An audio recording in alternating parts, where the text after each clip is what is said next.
The entire material or physical structure of a human being is called the human body. In reference to the living things, a body is the integral physical material of an individual. The human body consists of a head, neck, trunk, 2 arms, 2 legs and the genitals of the groin, which differ between males and females and various other organs.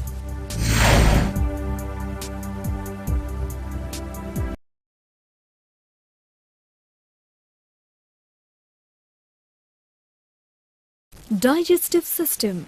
Digestion begins in the mouth, well before food reaches the stomach. When we see, smell, taste, or even imagine a tasty snack, our salivary glands, which are located under the tongue and near the lower jaw, begin producing saliva. This flow of saliva is set in motion by a brain reflex that's triggered when we sense food or think about eating. In response to this sensory stimulation, the brain sends impulses through the nerves that control the salivary glands, telling them to prepare for a meal. As the teeth tear and chop the food, saliva moistens it for easy swallowing. A digestive enzyme called amylase, which is found in saliva, starts to break down some of the carbohydrates, starches and sugars in the food even before it leaves the mouth. Swallowing, which is accomplished by muscle movements in the tongue and mouth, moves the food into the throat or pharynx. The pharynx, a passageway for food and air, is about 5 inches long. A flexible flap of tissue called the epiglottis reflexively closes over the windpipe when we swallow to prevent choking. From the throat, food travels down a muscular tube in the chest called the esophagus. Waves of muscle contractions called peristalsis force food down through the esophagus to the stomach. At the end of the esophagus, a muscular ring called a sphincter allows food to enter the stomach and then squeezes shut to keep food or fluid from flowing back up into the esophagus. The stomach muscles churn and mix the food with acids and enzymes, breaking it into much simpler, digestible pieces.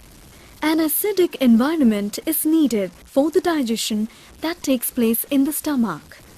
Glands in the stomach lining produce about 3 quarts or 2.8 liters of these digestive juices each day. Some substances such as water, salt, sugars and alcohol can be absorbed directly through the stomach wall. Most other substances in the food we eat need further digestion and must travel into the intestine before being absorbed. By the time food is ready to leave the stomach, it has been processed into a thick liquid called chyme. A walnut-sized muscular tube at the outlet of the stomach, called the pylorus, keeps chyme in the stomach until it reaches the right consistency to pass into the small intestine. Chyme is then squirted down into the small intestine, where digestion of food continues so the body can absorb the nutrients into the bloodstream. The small intestine is made up of 3 parts: the duodenum, the C-shaped first part; the jejunum, the coiled midsection; the ileum, the final section that leads into the large intestine.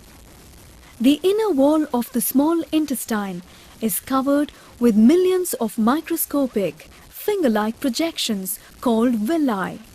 The villi are the vehicles through which nutrients can be absorbed into the body. The liver, located under the rib cage in the right upper part of the abdomen; the gallbladder, hidden just below the liver; and the pancreas, beneath the stomach, are not part of the alimentary canal, but these organs are essential to digestion. The pancreas produces enzymes that help digest proteins, fats and carbohydrates. It also makes a substance that neutralizes stomach acid. The liver produces bile, which helps the body absorb fat. Bile is stored in the gallbladder until it is needed. These enzymes and bile travel through the special channels called ducts directly into the small intestine, where they help to break down food. The liver also plays a major role in the handling and processing of nutrients, which are carried to the liver in the blood from the small intestine. From the small intestine, food that has not been digested and some water travels to the large intestine through a muscular ring that prevents food from returning to the small intestine. By the time food reaches the large intestine, the work of absorbing nutrients is nearly finished. The large intestine's main function is to remove water from the undigested matter and form solid waste that can be excreted.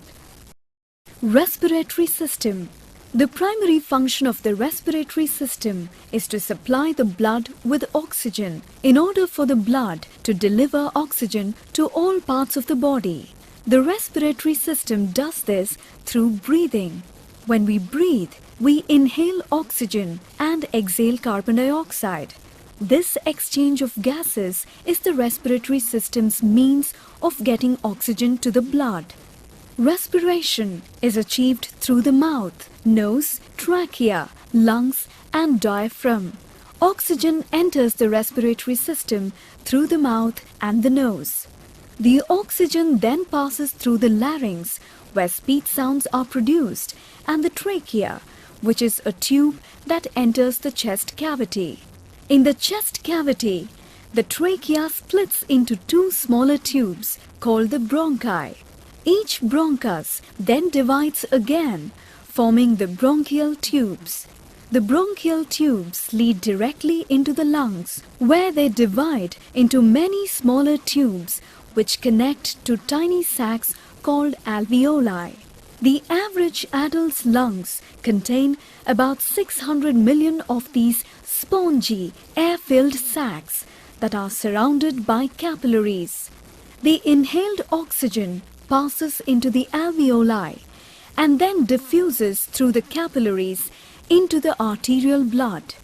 Meanwhile, the waste-rich blood from the veins releases its carbon dioxide into the alveoli. The carbon dioxide follows the same path out of the lungs when you exhale. The diaphragm's job is to help pump the carbon dioxide out of the lungs and pull the oxygen into the lungs. The diaphragm is a sheet of muscles that lies across the bottom of the chest cavity. As the diaphragm contracts and relaxes, breathing takes place. When the diaphragm contracts, oxygen is pulled into the lungs. When the diaphragm relaxes, carbon dioxide is pumped out of the lungs. Nervous system. The nervous system is the major controlling, regulatory and communicating system in the body. It is the center of all mental activities such as thinking, learning and memory. This system is responsible for regulating and maintaining homeostasis with the help of the endocrine system. The central nervous system is divided into two parts, the brain and the spinal cord. Brain. Brain is the heart of nervous system.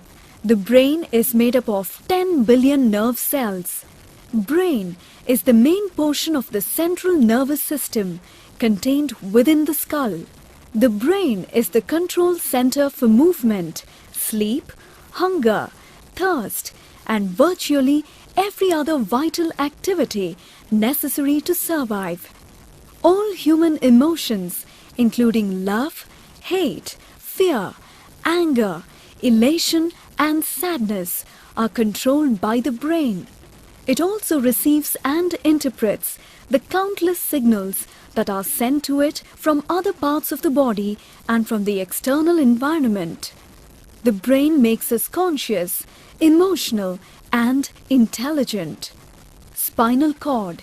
The spinal cord is the main pathway of communication between the brain and the rest of the body.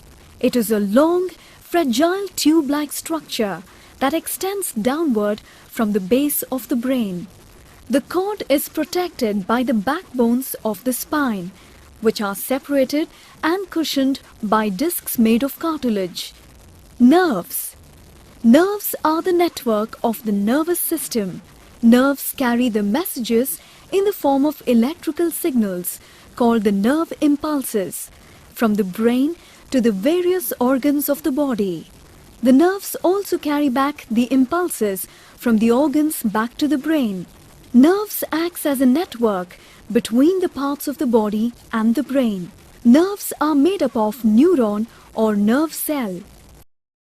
Skeletal system. Tissues form the main creation of skeletal elements. This system determines the shape and symmetry of the body, acts as a protective device for the organs, acts as a firm base for the attachments of muscles, and consists of 206 bones. The two primary components of the skeletal system are cartilage and bone, with additional support coming from fibrous materials such as ligaments and tendons, which intimates the relationship between the parts of the skeleton elements. This system can be briefly studied through the study of human body, which is known as anatomy. The skeletal system enables to withstand tremendous forces that affect an organism, supports the mass of the body and all of the muscles and organs that are part of the body, remains strong under the stresses of locomotion, such as when the feet strike the ground, sending the force of the impact through the body frame. Be strong at the junction where two bones meet, where stress is applied and felt. Protect against impact to soft tissues, such as the skull protects the brain. Excretory system. The word excretion means the removal of waste substances from the body. Several organs are involved with the excretory system, including the kidneys, sweat glands, lungs, and rectum. The primary organs of excretions, however, is the kidney. Excretion is vital to the health of the body because the wastes are poisonous. If the wastes build up and are not eliminated, they can cause serious problems. As you know, carbon dioxide and water vapor are removed by the lungs. Other wastes, namely urea, uric acid, various salts, and assorted nitrogenous wastes, are removed by the kidneys and sweat glands. The process of excretion involves finding and removing waste materials produced by the body. The primary organs of excretion are the lungs, kidneys, and skin. Waste gases are carried by blood traveling through the veins to the lungs, where respiration takes place. Dead cells and sweat are removed from the body through the skin. Liquid waste is removed from the body through the kidneys. Located beside the spine in your back, within your rib cage, the kidneys are small, about 10 centimeters long, reddish-brown organs that are shaped like beans. During circulation, blood passes through the kidneys in order to deposit used and unwanted water, minerals, and a nitrogen-rich molecule called urea. The kidneys filter the waste from the blood, forming liquid called urine. The kidneys funnel the urine into the bladder along two separate tubes called ureters. The bladder stores the urine until muscular contractions force the urine out of the body through the urethra. Each day, your kidneys produce about 1.5 liters of urine. All of it needs to be removed from your system. This occurs through urination. Circulatory system. On an average, your body has about 5 liters of blood continually traveling through it by way of the circulatory system. The heart, the lungs, and the blood vessels work together to form the circle part of the circulatory system. The pumping of the heart forces the blood on its journey. The body's circulatory system really has 3 distinct parts: pulmonary circulation, coronary circulation, and systemic circulation, or the lungs, pulmonary, the heart, coronary, and the rest of the system, systemic. Each part must be working independently in order for them to all work together. The heart. The heart is one of the most important organs in the entire human body. It is really nothing more than a pump composed of muscle which pumps blood throughout the body, beating approximately 72 times per minute of our lives. The heart pumps the blood which carries all the vital materials which help our bodies function and removes the waste products that we do not need. If the heart ever ceases to pump blood, the body begins to shut down and after a very short period of time will die. The lungs. In humans, the lungs occupy a large portion of the chest cavity, from the collarbone down to the diaphragm. The right lung is divided into 3 sections or lobes. The left lung, with a cleft to accommodate the heart, has only 2 lobes. The 2 branches of the trachea, called bronchi, subdivide within the lobes into smaller and smaller air vessels known as bronchioles.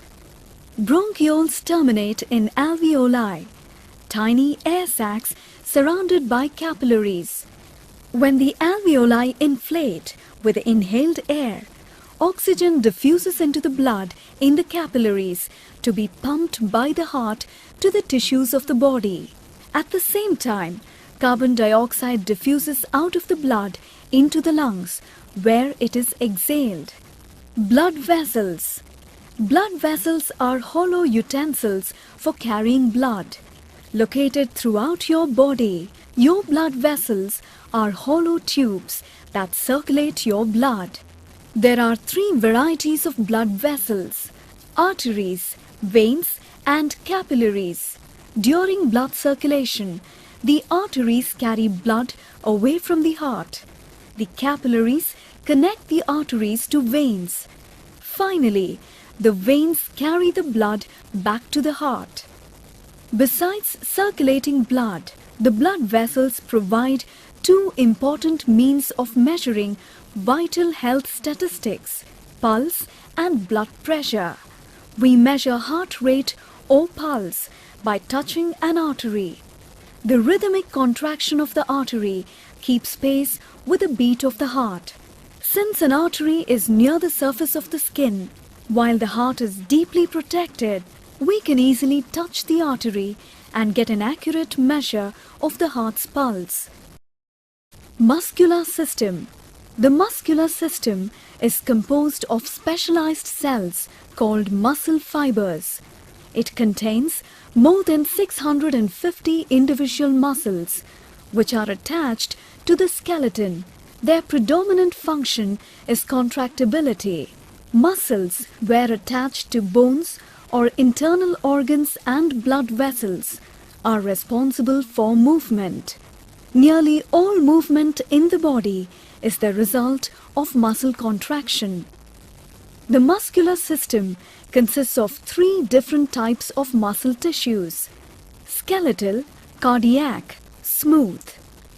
Each of these different tissues has the ability to contract, which then allows the body movements and functions. There are 2 types of muscles in the system, and they are the involuntary muscles and the voluntary muscles. Voluntary muscles. The muscles in which we are allowed to control by ourselves are called the voluntary muscles. Involuntary muscles. The ones we cannot control are the involuntary muscles.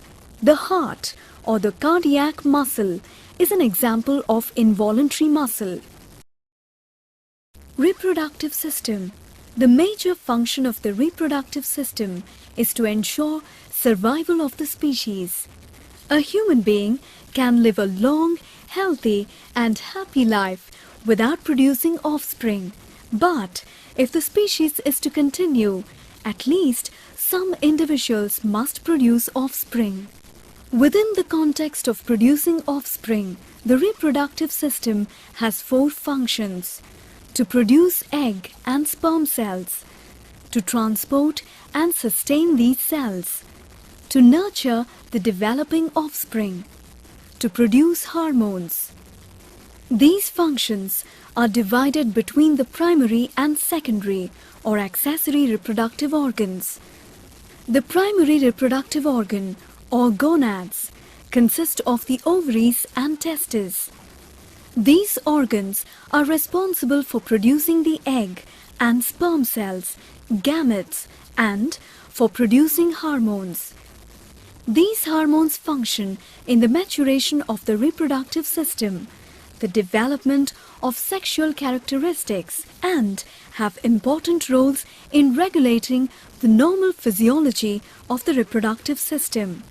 All other organs, ducts, and glands in the reproductive system are considered secondary or accessory reproductive organs.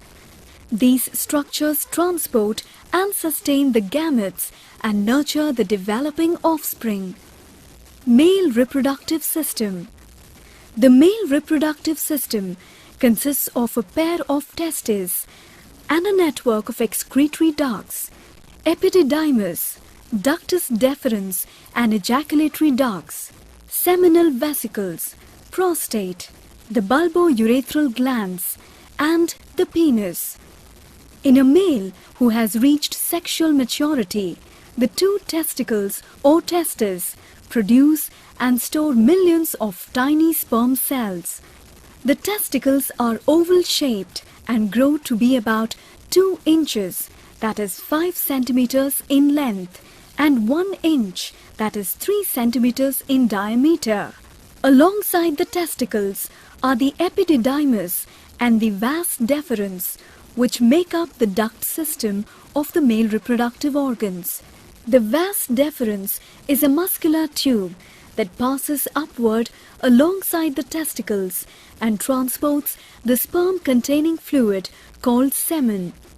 The epididymis is a set of coiled tubes, one for each testicle, that connects to the vas deferens.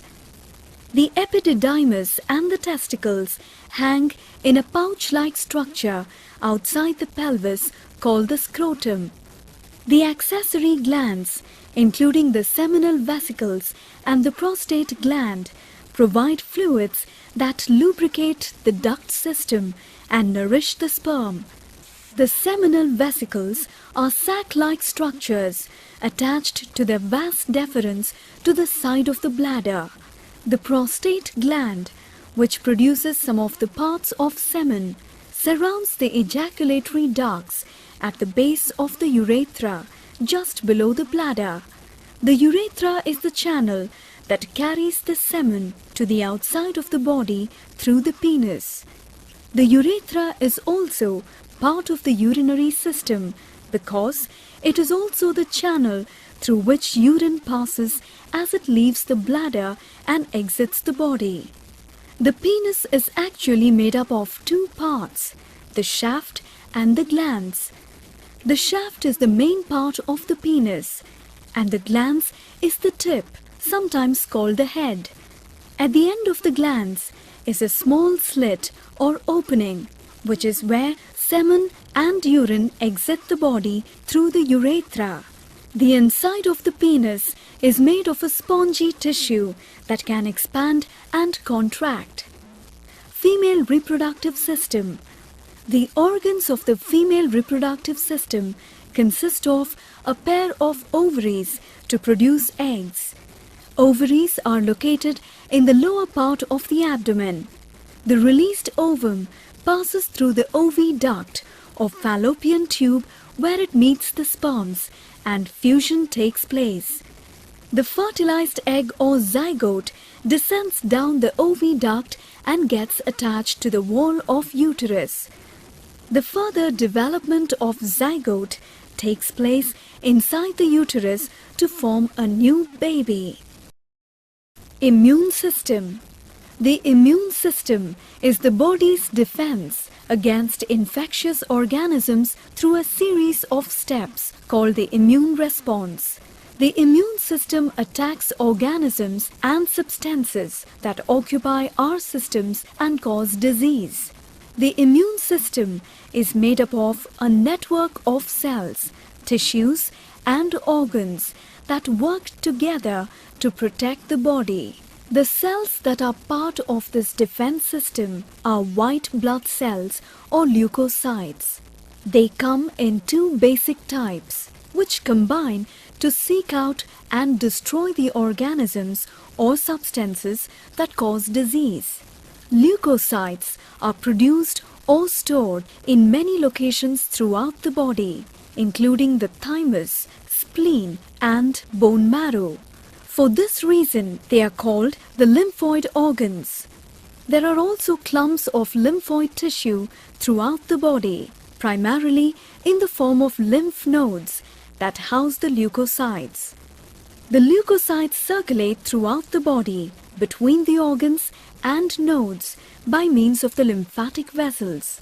Leukocytes can also circulate through the blood vessels. In this way, the immune system works in a coordinated manner to monitor the body for substances that might cause problems. There are two basic types of leukocytes. The phagocytes are cells that chew up invading organisms. The lymphocytes are cells that allow the body to remember and recognize previous invaders. A foreign substance that invades the body is called an antigen. When an antigen is detected, several types of cells work together to recognize and respond to it. These cells trigger the B lymphocytes to produce antibodies. Antibodies are specialized proteins that lock into specific antigens.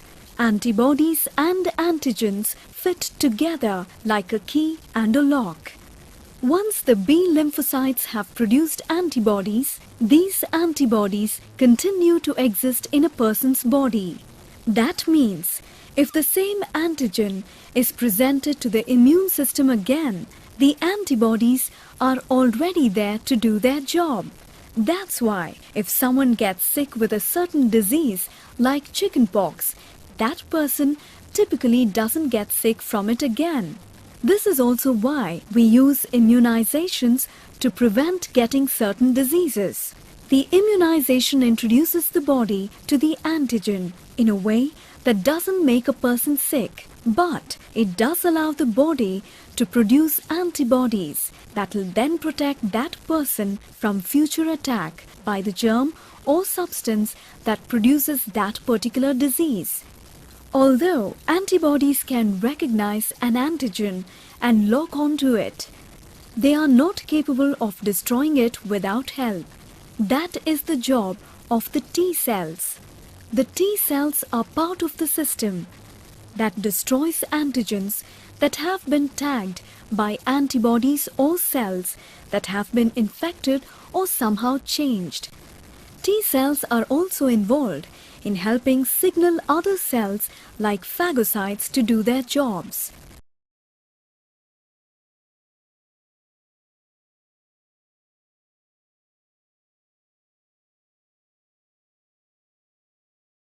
Nose.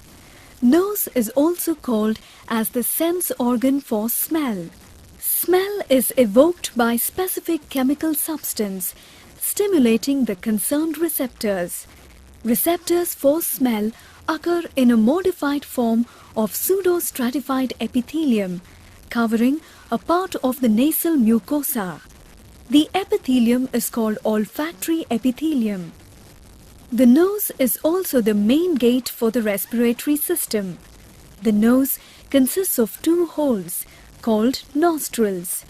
The nostrils and the nasal passages are separated by a wall called the septum. Deep inside your nose, close to your skull, your septum is made up of very thin pieces of bone.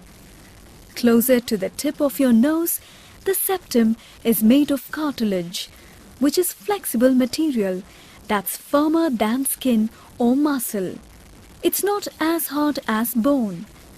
Behind your nose, in the middle of your face, is a space called the nasal cavity. It connects with the back of the throat. The nasal cavity is separated from the inside of your mouth by the palate, roof of your mouth. The inside of your nose is lined with a moist, thin layer of tissue called a mucous membrane. This membrane warms up the air and moistens it.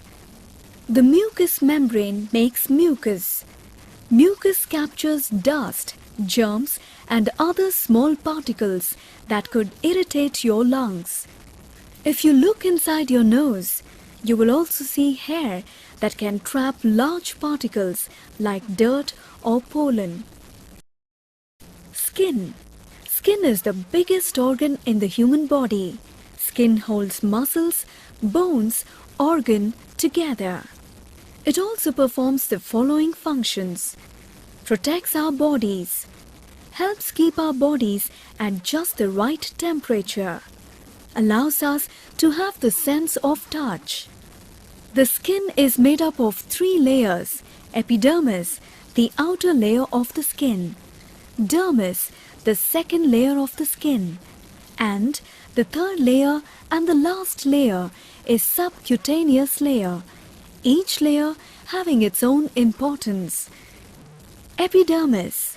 This is the top layer of skin and the one you can actually see. It protects your body from infection and helps to seal in moisture. It's built up of several layers of living cells, which are then topped by sheets of dead cells. It's constantly growing, with new cells being produced at its base. They quickly die and are pushed up to the surface by the arrival of new ones. These dead cells eventually flake away, which means that every new layer of skin is another chance to have a soft, glowing complexion. The lower levels of living cells are fed by the blood supply from underneath, whereas the upper dead cells only need water to ensure they are kept plump and smooth. The epidermis is responsible for your coloring, as it holds the skin's pigment. It ranges in thickness from 1/20th of an inch on the palms and soles to 1/200th of an inch on the face. Dermis. The dermis is the layer that lies underneath the epidermis, and it is composed entirely of living cells. It consists of bundles of tough fibers which give your skin its elasticity, firmness, and strength. There are also blood vessels which feed vital nutrients to these areas. The most important function of dermis is respiration. The countless tiny blood vessels or capillaries end here in finely drawn networks, from where they feed the outer skin layer. Dermis also determines the tone of the skin. Subcutaneous layer, lower dermis. The various glands, such as the oil and sweat glands, originate in the lower dermis. From here, they rise to the surface of the skin to eliminate waste matter. Lower dermis also acts as a cushion for the rest of the skin. It contains the finely distributed muscles of the skin which regulate body temperature. The skin contains the following specialized organs: Sebaceous glands are tiny organs which usually open into hair follicles on the surface of your skin. They produce an oily secretion called sebum, which is your skin's natural lubricant.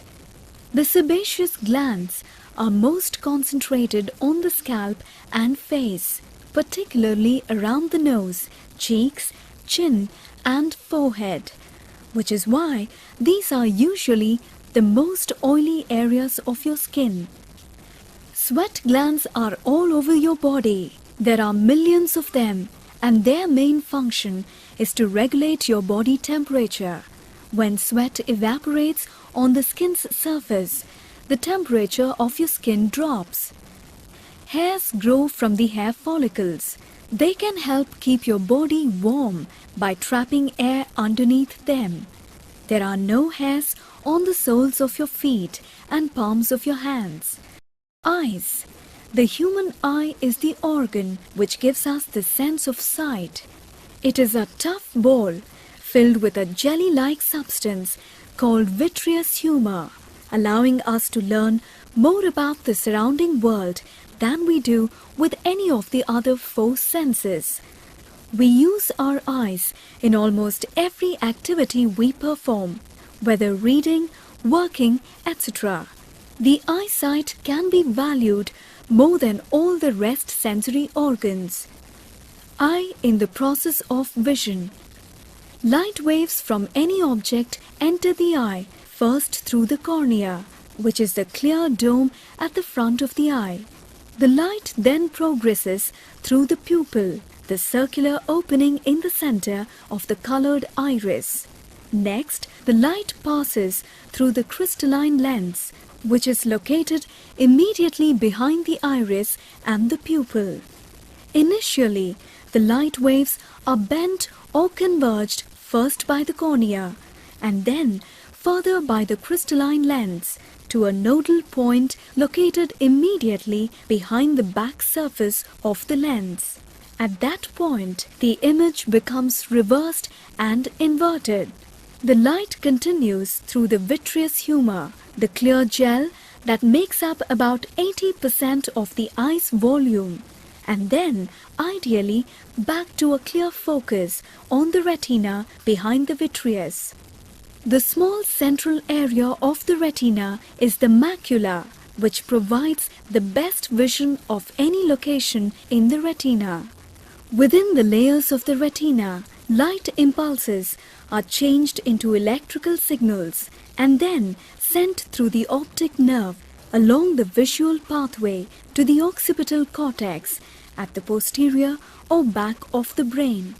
Here, the electrical signals are interpreted or seen by the brain as a visual image. When the light entering the eyes is bright enough, the pupils will constrict, get smaller due to the papillary light response. Actually then, we do not see with our eyes, but rather with our brains. Our eyes merely are the beginnings of the visual process. Ears.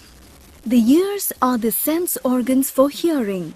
The ear not only helps to hear, but also helps to maintain the body equilibrium of the human body. The human ear can hear the frequency ranging from 16 to 20,000 cycles per second or 20 Hz to 20,000 Hz. Human ear is mainly divided into three major parts, which has its own importance. Outer ear traps sound waves and funnels them down the ear canal to the middle ear. Middle ear. Sound waves cause the eardrum to vibrate much like the membrane on a drum.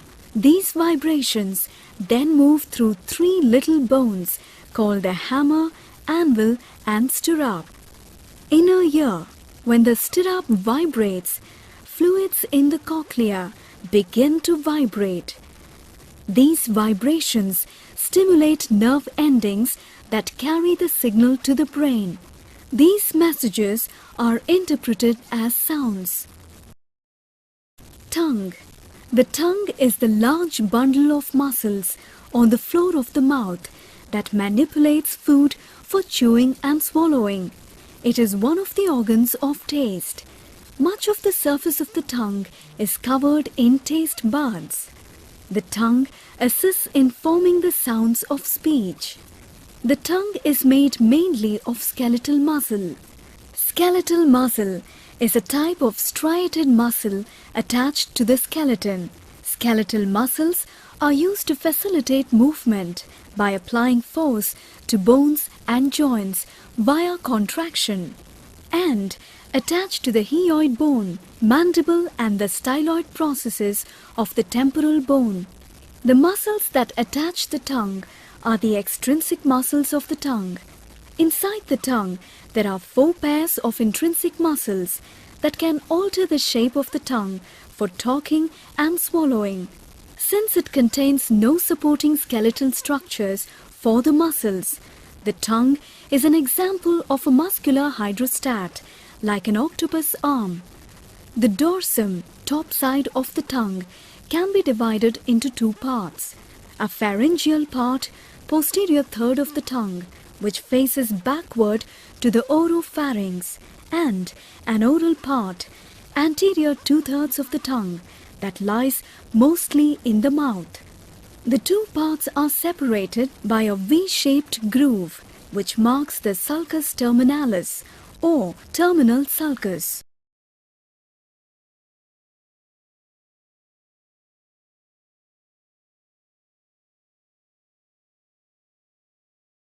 Essential diet. Diet. Good health is fundamental to leading a full and active life, and getting the right nutrition is an important step towards good health. The word diet is often used to describe an eating plan intended to aid weight loss. However, diet really refers to the foods a person eats in the course of a day or week. The more balanced and nutritious the diet, the healthier the person can expect to be. A balanced diet means eating the right amount of foods from all food groups. The benefits of a balanced diet are numerous. The right amount of vitamins and nutrients can increase life expectancy by keeping the heart and body healthy, thereby preventing many long-term illnesses. Body weight can also be kept to an acceptable level through healthy eating, leading to a fitter and more active lifestyle.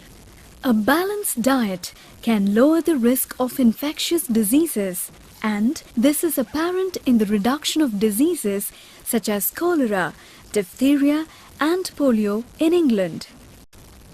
Proteins. Proteins make up about 15% of the mass of the average person.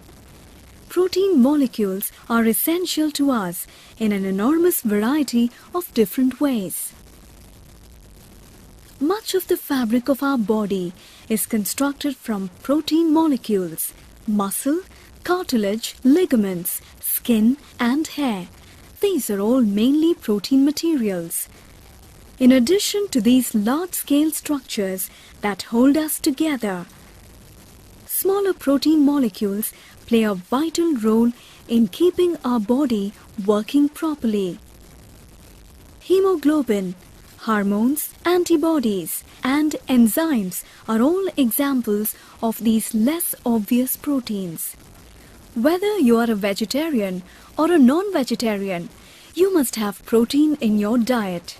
The protein in the food we eat is our main source of the chemical building blocks we need to build our own protein molecules. Carbohydrates.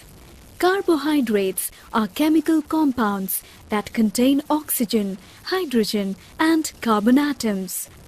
Certain carbohydrates are an important storage and transport form of energy in most organisms, including plants and animals. Carbohydrates are classified by their number of sugar units: monosaccharides such as glucose and fructose, disaccharides such as sucrose and lactose, oligosaccharides and polysaccharides such as starch, glycogen and cellulose. High fiber, high cellulose vegetable foods are the healthiest choices for human nutrition, and intake of these foods is associated with lowered incidences of hypertension, cancer, arthritis, diabetes, etc. Examples are lettuce and broccoli. Examples of low-fiber, complex carbohydrates are banana, tomato, squash, and all cereals and grains. Therefore, bread and pasta, potatoes and rice. Simple sugars and low-fiber, complex carbohydrates represent a threat to health when they are consumed in inappropriate amounts, such as may occur in low-soy vegetarian diets where they are being eaten to replace the calories which would ordinarily come from protein. Vitamins. Vitamins and minerals are substances that are found in foods we eat. Your body needs them to work properly, so you grow and develop just like you should. When it comes to vitamins, each one has a special role to play. For example, vitamin D in milk helps your bones. Vitamin A in carrots helps you see at night. Vitamin C in oranges helps your body heal if you get a cut.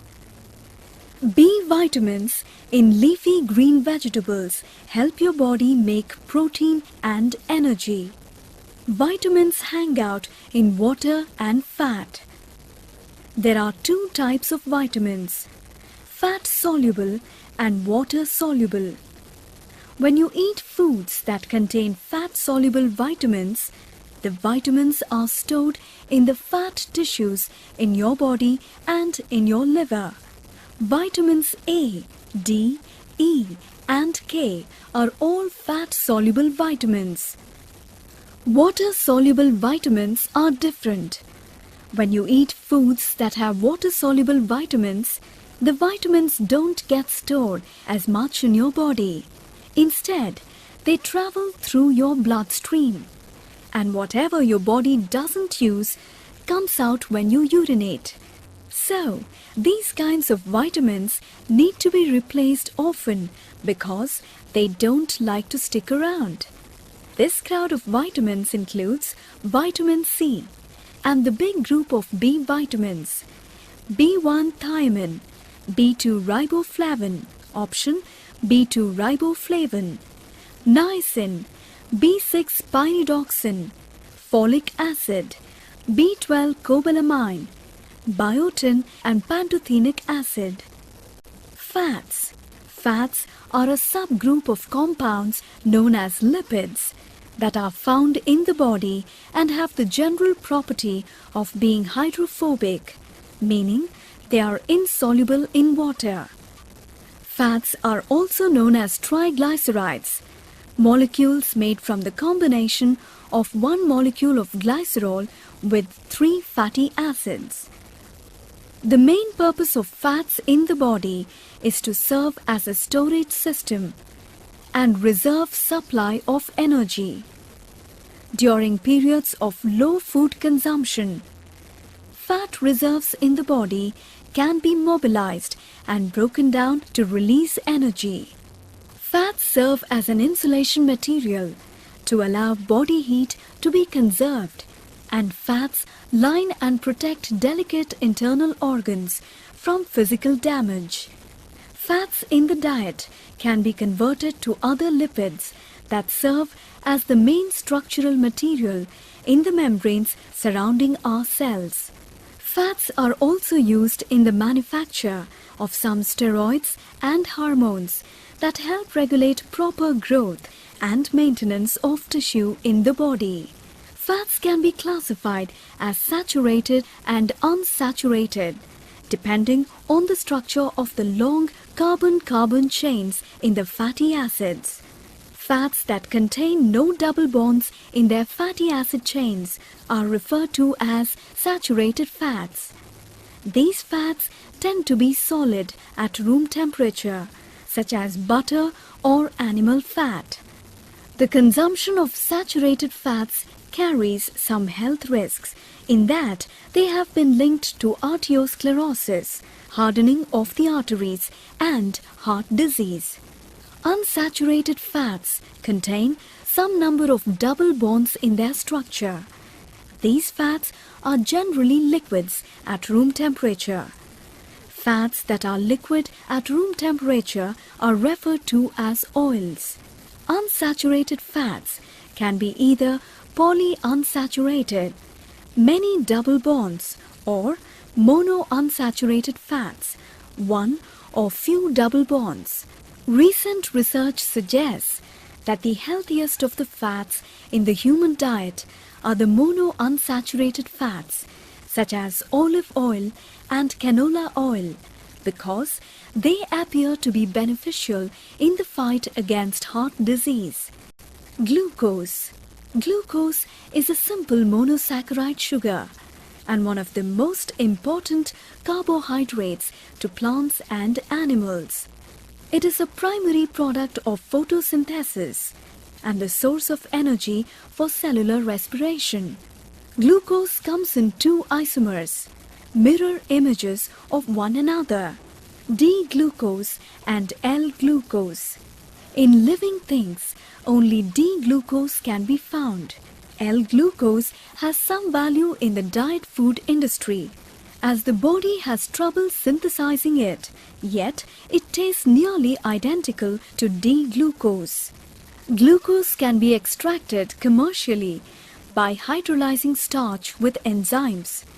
Maize, rice, wheat, potatoes, cassava, arrowroot and sago can all be used as a source of glucose. Starch, cellulose, glycogen and lactose are all forms of glucose. When glucose is poorly used in the human body, it can result in the glycosylation of proteins, thereby destroying them. It is probably this mechanism in diabetics that leads to blindness, peripheral neuropathy, and ultimately kidney failure. Because the modern diet includes far more glucose than our ancestors, glucose-related illnesses are probably more pronounced today than ever before. But glucose is necessary for life. It is the primary fuel in our bodies. It helps create proteins as well as destroy them. It also enables the body to metabolize lipids. Hormones. Hormones carry messages from glands to cells to maintain chemical levels in the bloodstream that achieve homeostasis. Hormone comes from a word that means to spur on. This reflects how the presence of hormones acts as a catalyst for other chemical changes at the cellular level necessary for growth, development, and energy. As members of the endocrine system, glands manufacture hormones. Hormones circulate freely in the bloodstream, waiting to be recognized by a target cell, their intended destination. The target cell has a receptor that can only be activated by a specific type of hormone. Once activated, the cell knows to start a certain function within its walls.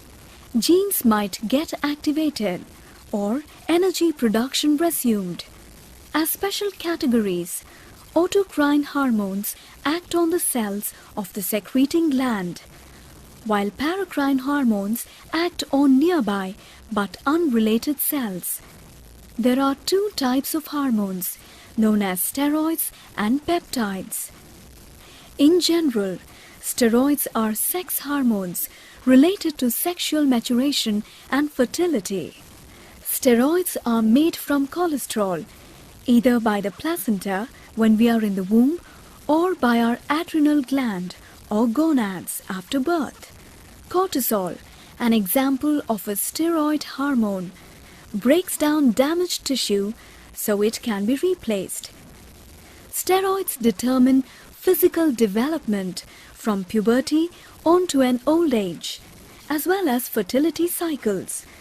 If we are not synthesizing the correct steroidal hormones, we can sometimes supplement them pharmaceutically as with estrogen and progesterone. Peptides regulate other functions such as sleep and sugar concentration. They are made from long strips of amino acids, so sometimes they are referred to as protein hormones. Growth hormone, for example, helps us burn fat and build up muscles. Another peptide hormone, insulin, starts the process to convert sugar into cellular energy. Enzymes. They are almost invisible protein molecules which are contained in the food we eat and are produced by our bodies. Scientists believe there are thousands of different enzymes. Enzymes are divided into three primary categories for purpose of discussion: metabolic, digestive, and food. Metabolic enzymes are those enzymes that catalyze various chemical reactions within the cells, such as detoxification and energy production. Digestive enzymes are secreted along the gastrointestinal tract to break down food so the nutrients can be absorbed into the bloodstream. Food enzymes are naturally present in all raw foods, providing an exogenous source of digestive enzymes when consumed. Plant enzymes are a special preparation of enzymes, present naturally in raw food in supplement form. Plant enzymes, as you've probably guessed, come from plants, and they can assist the body in the digestion of the food we eat if taken with meals. Taken between meals, they can fortify the blood and be stored in the liver and other organs to be used when needed. In short, they enhance our body's nutritional health. Why are plant enzymes important? It is thought that our body's organs and glands have a lifetime enzyme potential. This means that, based on our genetics and other environmental factors, our body can produce only so many enzymes during our lifetime. As we age, our body automatically tries to conserve its dwindling resources and to produce fewer and fewer enzymes of all types. When this lifetime enzyme potential is reached, the body can no longer sustain life. We die because nothing takes place in the body without enzymes. Enzymes constitute the life force which powers our whole system.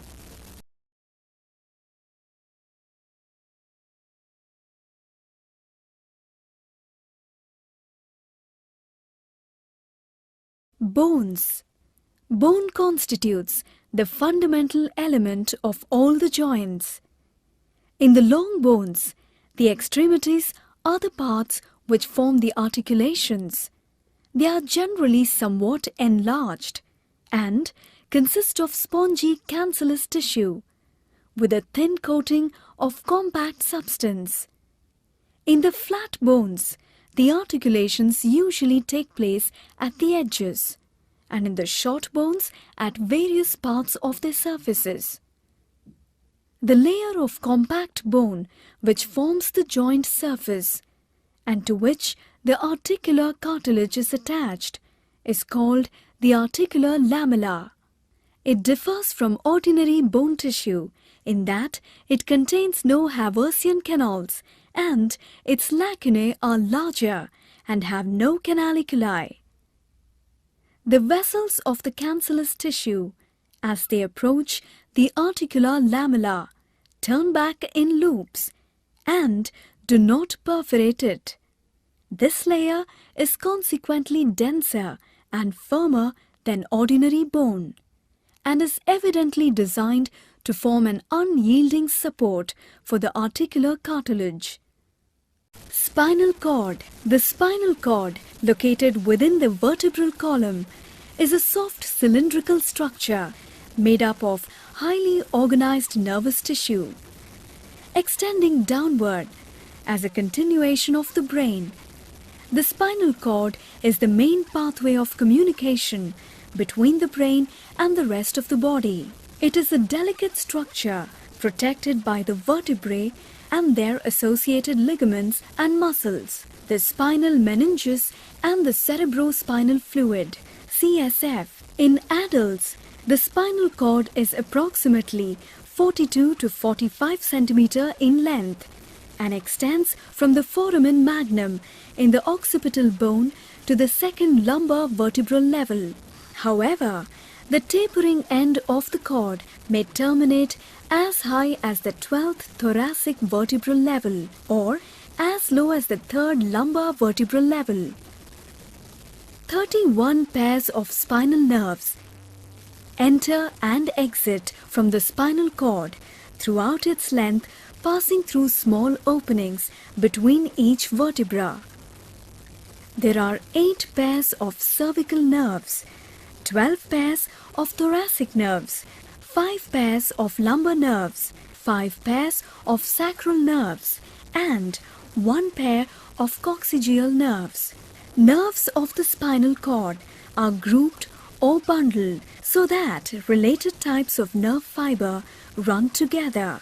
Motor nerves, nerves that transmit information to muscles and stimulate movement, are automatically positioned toward the front of the body.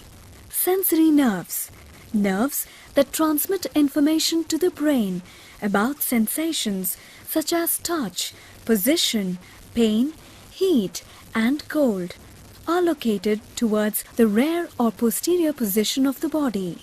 Teeth. Teeth are one of the important parts of our body, as it helps us to break the food into smaller particles, which makes the digestion easier.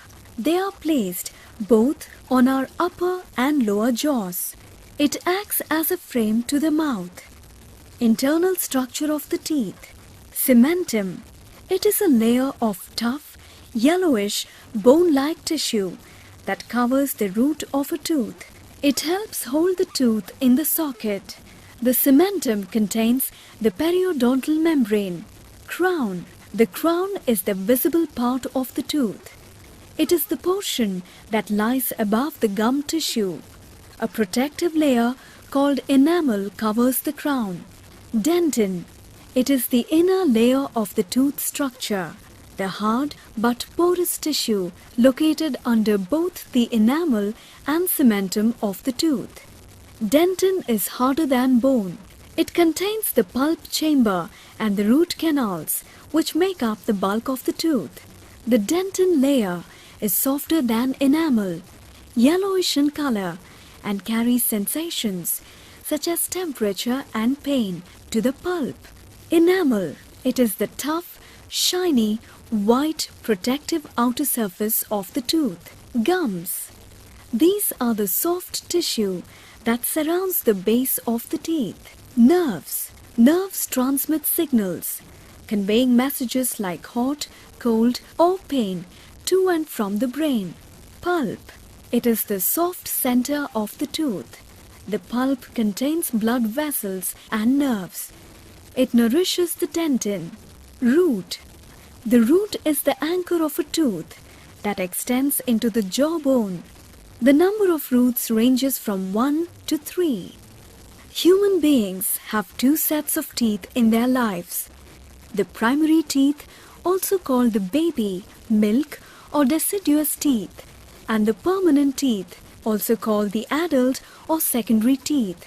Children have 20 primary teeth. They are replaced by the permanent teeth by about age 13. Adults have 32 permanent teeth. Ligaments and tendons. Ligaments are tough fibrous cords composed of connective tissue that contains both collagen and some elastic fibers. The elastic fibers allow the ligaments to stretch to some extent. Ligaments surround joints and bind them together. They help strengthen and stabilize joints, permitting movement only in certain directions. Ligaments also connect one bone to another. Tendons are tough bands of connective tissue made up mostly of a tough protein called collagen. They do not stretch. Tendons firmly attach each end of a muscle to a bone. They are located within sheaths. which are lubricated to allow the tendons to move without disturbing surrounding tissue. Bursas are small fluid-filled sacs that lie under a tendon, cushioning the tendon and protecting it from injury. Bursas also provide extra cushioning to adjacent structures that otherwise might rub against each other, causing wear and tear, for example, between a bone and a ligament. Cartilage. Cartilage is a rubbery substance used in various places around the body. These are made by the cell called chondrocytes, embedded in a jelly-like ground substance with fibers of collagen, which is enveloped in a tough fibrous membrane, the perichondrium. Cartilage is usually found in close association with bone in the body. It is a type of connective tissue which is tough, semi-transparent, elastic and flexible. In mammal embryos, the skeleton first forms as cartilage tissue.